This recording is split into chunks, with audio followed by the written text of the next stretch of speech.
Aho Ashe, and welcome to ASTRO News for November 2020. We think our news is much more accurate than the mainstream news because we use the sun, stars, and planets as our reporters. And who can be more accurate than that? Anyway, it's good to see you. Another month gone, X'd out as we come to the end of the year, only 2 more months. And thank God our retrogrades are almost over. We had about 6 or 7 retrogrades this year, and I know you're glad to see them go just as much as I am. So let's dig into the overview for our Astro News for November. Well, we have no more retrogrades till the spring, as I was saying, and we're happy for that. The election is going to be fierce. It hasn't been this fierce since the Kennedy-Nixon election, if some of you remember that.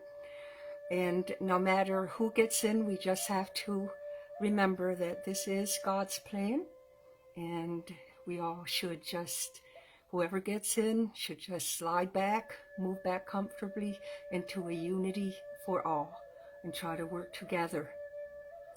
Well, the biggest transit this month will be the Jupiter conjunct Pluto transit.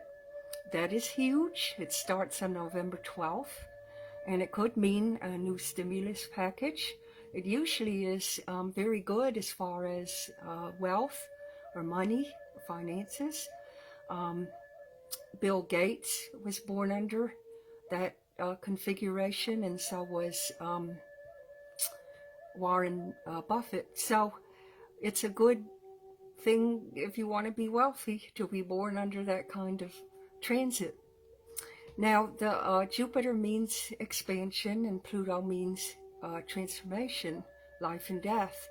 So it also could mean a outbreak again of the COVID for our second outbreak, and it also could mean social unrest, where possibly the militia is called in to stop some of that unrest.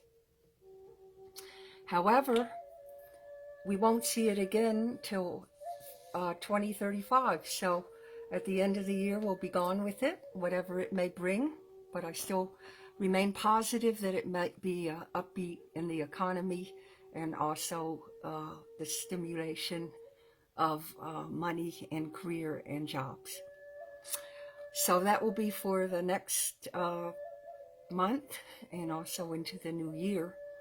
Now, the new moon on November 14th will be in Scorpio, and Scorpio is usually a hibernating sign, but this new moon is going to be called the Beaver Moon by the Native Americans, and it's called so because the beaver starts getting ready for winter, and it will oppose Taurus. So what that can mean, and when it opposes Taurus, it will also oppose Uranus. That's the planet of big surprises. So what all this can mean is new beginnings, again, for the economy and for the world, a rebuild and growth for the world. And also, it could have some surprising secrets and shocking events that come to the open. So that's always good. Mercury and Mars are still in retro, and they won't clear up that retro until the midpoint of this month. Mars is in Aries and will remain in Aries till the end of the year. And right now, Mercury is in Libra, but it will go back into Scorpio before the year's out. So when it remains in Libra, it's more of a focus on creativity, partnerships. It can be fairness and justice for all. After all, Libra is a law sign. So, you know, it governs law and the justice. So it will be a lot of that this month, you know, and of course going to the polls is a very governmental thing to do. So that's what it will rule. And the neat thing about this Mercury retroing back into Libra is it's going to touch the star Gemma which is a radiant, beautiful star that has a lot to do with creativity and beauty and splendor. So for the most part, it's going to be a pretty good month, I think. I think people will snap after the election, snap in place and do business as usual. And it really looks like a beautiful pickup with the economy. It really does. Now, the sun is in Scorpio until the 22nd of this month. So in Scorpio, the sun is a little hibernating, and it tends to highlight the work aspects, career, people looking for jobs, people getting jobs and getting ahead in jobs. So then when it gets into Libra, Sag, when it gets into Sag on the 22nd, it will be more lighter. You'll see the last week of November being very light, and that will feel much better for the public. And Sag is more fun than Scorpio. Not to discredit any Scorpios, they're very hard workers, but Sag is just la la la la la. It's more of a lighter planet than Scorpio is. So you're going to see the lightening up the third week of this month.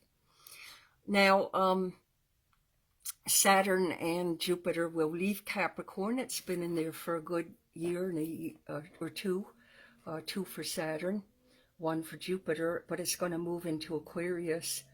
That will be a new chapter for everybody when it does at the end of this year. But Pluto will remain in Capricorn until 2024, and it's still transforming government and career.